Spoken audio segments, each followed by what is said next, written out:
एक छोटे से गांव में सुमेरा नामी एक बेवा माँ अपने 4 बेटों के साथ रहती थी। शौहर की वफ़ात के बाद सुमेरा ने अपनी तमाम ज़िंदगी अपने बच्चों की परवरिश में लगा दी। वो गुर्बत की चक्की में पिस रही थी, मगर दिन रात मेहनत करके अपने बेटों के पेट भरने और उन्हें तालीम दिलवाने में कोई कसर नहीं छोड़ती थी। सुमेरा ने हमेशा अपने बेटों को मोहब्बत, कुर्बानी और इत्तेहाद का दर्स दिया। वो चाहती थी कि उसके बेटे बड़े होकर एक दूसरे का सहारा बने और उसे हमेशा अपना मान समझें। लेकिन वक्त के साथ सब कुछ बदल गया। जब बेटे बड़े हुए तो अपने अपने रास्ते चुनने लगे। सबसे बड़ा बेटा आदिल तालीम मुकम्मल करने के बाद शहर चला गया, जहां उसे एक अच्छी नौकरी मिल गई। उसने मां को यकीन दिलाया कि वो जल्द वापस आएगा, मगर शहर की चमक दमक ने उसे गांव वापस आने नहीं दिया। दूसरा बेटा फहद कारोबार के लिए मुल्क से बाहर चला गया, ये वादा करते हुए कि कामयाब होकर वो मां को ले जाएगा, मगर वक्त के साथ ये वादा फरामोश हो गया। तीसरा बेटा हमजा ने गांव की ही एक लड़की से शादी की और अपनी बीवी के साथ अलग घर बना लिया। हमजा ने मां से मिलने के वादे किए, मगर अपनी नई जिंदगी में इस कदर मसरूफ हो गया कि मां को वक्त देना भूल गया। सबसे छोटा बेटा अरहम पढ़ाई के बहाने गांव से निकल गया और अपनी दुनिया में मगन हो गया। कभी कभी खत या फ़ोन के जरिए माँ का हाल पूछ लेता, मगर कभी वापस नहीं आया।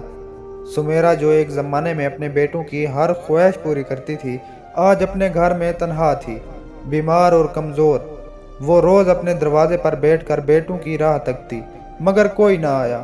गांव के लोग उसे देखकर अफसोस करते, कभी कभी उसकी मदद भी करते, मगर सुमेरा का दिल अपने बेटों के लिए तरसता रहता। एक दिन सुमेरा की तबीयत अचानक बहुत बिगड़ गई।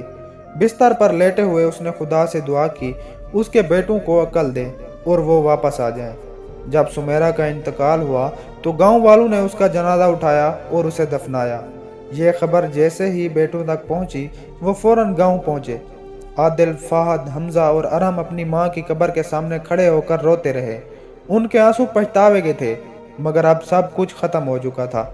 जब वो सब कब्र के पास खड़े थे तो गांव की एक बूढ़ी औरत उनके पास आई और कहा, बेटे, सुमेरा तुम्हारे पीछे नहीं रोती थी, वो तो हर वक्त तुम्हारे लौट आने की दुआ करती थी, मगर अब तुम सबको समझ आ गई है। लेकिन ये सबक शायद तुम्हारे बच्चों के लिए भी देर से हो। ये सुनकर बेटों के दिलों में एक नया दर्द जागा। उन्होंने वादा किया कि वो अपनी अगली नस्ल को यह सबक देंगे कि माँ बाप की कदर वक्त पर की जाए। लेकिन वक्त का पहिया तो अपनी रफ्तार से चलता है और सुमेरा की मोहब्बत अब उनके दिलों में सिर्फ एक याद बन चुकी थी। प्यारे दोस्तों, ये कहानी हमें एक अहम सबक देती है कि माँ की खिदमत और मोहब्बत का वक्त कभी ज़ाया ना करें, क्योंकि जो वक्त गुजर जाता है वो दोबारा कभी नहीं आता। दोस्तों, अगर आपको मेरी ये वीडियो अच्छी लगी हो तो मेरे इस YouTube चैनल को ज़रूर सब्सक्राइब करें, ताकि मेरी हर नई आने वाली दिलचस्प वीडियो आप तक बआसानी पहुँचती रहे। शुक्रिया।